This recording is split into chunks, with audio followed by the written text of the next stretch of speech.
সেহরি, ইফতার ও তারাবির সময় নিরবিচ্ছিন্ন বিদ্যুৎ রাখার নির্দেশ। প্রধানমন্ত্রী তারেক রহমানের সভাপতিত্বে মন্ত্রিসভার প্রথম বৈঠক অনুষ্ঠিত হয়েছে। বৈঠকে সেহরি, ইফতার ও তারাবির সময় নিরবিচ্ছিন্ন বিদ্যুৎ রাখার নির্দেশ দিয়েছেন তিনি। বুধবার দুপুরে সচিবালয়ে নতুন মন্ত্রিসভার প্রথম বৈঠক অনুষ্ঠিত হয়। বৈঠকটি মূলত পরিচিতিমূলক হলেও সরকারের অগ্রাধিকারপ্রাপ্ত বিষয়গুলো নিয়ে বৈঠকে আলোচনা হয়। বৈঠক শেষে প্রধানমন্ত্রীর উপদেষ্টা, মন্ত্রী ও প্রতিমন্ত্রীরা বৈঠকের বিষয়ে নানা তথ্য দেন। শ্রম ও কর্মসংস্থান, প্রবাসী কল্যাণ ও বৈদেশিক কর্মসংস্থান মন্ত্রণালয়ের প্রতিমন্ত্রী মোহাম্মদ নুরুল হক নূর বলেন যে রমজান শুরু হয়েছে, এই রমজানকে কেন্দ্র করে দ্রব্যমূল্য স্বাভাবিক রাখা প্লাস হচ্ছে সেহরি, ইফতার, তারাবির সময়টা যেন বিদ্যুৎ নিরবিচ্ছিন্ন থাকে, আইনশৃঙ্খলা পরিস্থিতি যেন স্বাভাবিক থাকে এবং সরকারের যে কমিটমেন্ট, বিশেষ করে নির্বাচনের সময় প্রধানমন্ত্রী বিভিন্ন জায়গায় জনসভায় যে বিষয়গুলো বলেছেন, ফ্যামিলি কার্ড, কৃষক কার্ড, স্বাস্থ্য কার্ড, সেগুলো কিভাবে ইমিডিয়েটলি আসলে কিছু দৃশ্যমান কাজ করা যায়, সেই বিষয়গুলো নিয়েও তিনি আমাদের নির্দেশনা দিয়েছেন। দুর্নীতির প্রভাবমুক্ত হয়ে দৃশ্যমান কাজ করার বিষয়ে নির্দেশনা দেওয়া হয়েছে।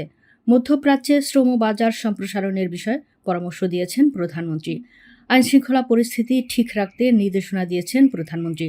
অর্থ ও পরিকল্পনা প্রতিমন্ত্রী মোহাম্মদ জুনায়েদ সাকি বলেন, 180 দিনের একটি রোডম্যাপ ঘোষণা করবে সরকার। এ সময়ের মধ্যে গৃহীত কর্মসূচি অগ্রাধিকার ভিত্তিতে বাস্তবায়ন করা হবে। এছাড়া রমজানের যেন স্বস্তিদায়ক পরিবেশ থাকে, সেদিকে নজর দেওয়ার নির্দেশনা দিয়েছেন প্রধানমন্ত্রী। বিদ্যুৎ সরবরাহ স্বাভাবিক রাখতেও নির্দেশ দিয়েছেন। পাশাপাশি গণমাধ্যম কমিশনের প্রস্তাবও হাতে আছে, সেগুলো নিয়ে কাজ করা হবে। প্রধানমন্ত্রী তারেক রহমান বলেছেন, দেশের প্রতিটি সাংবিধানিক এবং সরকারি বেসরকারি প্রতিষ্ঠান চলবে বিধিবদ্ধ নীতি নিয়মে। দলীয় কিংবা রাজনৈতিক প্রভাব প্রতিপত্তি অথবা জোর জবস্তি নয়। আইনের শাসনই হবে রাষ্ট্র পরিচালনার শেষ কথা। বুধবার রাতে প্রধানমন্ত্রী হিসেবে জাতির উদ্দেশ্যে দেওয়া প্রথম ভাষণে তিনি এসব কথা বলেন। তার এ বক্তব্য বাংলাদেশ টেলিভিশনে প্রচার করা হয়। ভাষণে নবনিযুক্ত প্রধানমন্ত্রী তারেক রহমান দেশের অর্থনীতি, আইন শৃঙ্খলা পরিস্থিতি, দ্রব্যমূল্য বাজার ব্যবস্থা, রাষ্ট্র পরিচালনা, যোগাযোগ ব্যবস্থা, মাদক ও যানজট নিয়ে দিক নির্দেশনামূলক বক্তব্য দেন। ভাষণে প্রধানমন্ত্রী তারেক রহমান বলেন, নবগঠিত সরকার গঠনের সুযোগ দিতে যারা বিএনপিকে ভোট দিয়েছেন কিংবা দেননি অথবা কাউকেই ভোট দেননি, এ সরকারের প্রতি সবার অগ্রাধিকার সমান। বিএনপি সরকার বিশ্বাস করে দলমত, ধর্ম, দর্শন যার যার, রাষ্ট্র সবার।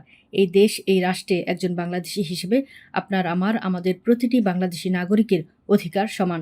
তিনি আরও বলেন, ক্রেতা, বিক্রেতা, গ্রহীতা, এই সরকার সবারই সরকার। আপনারাই ভোটের মাধ্যমে এই সরকারকে রাষ্ট্র পরিচালনার দায়িত্ব দিয়েছেন।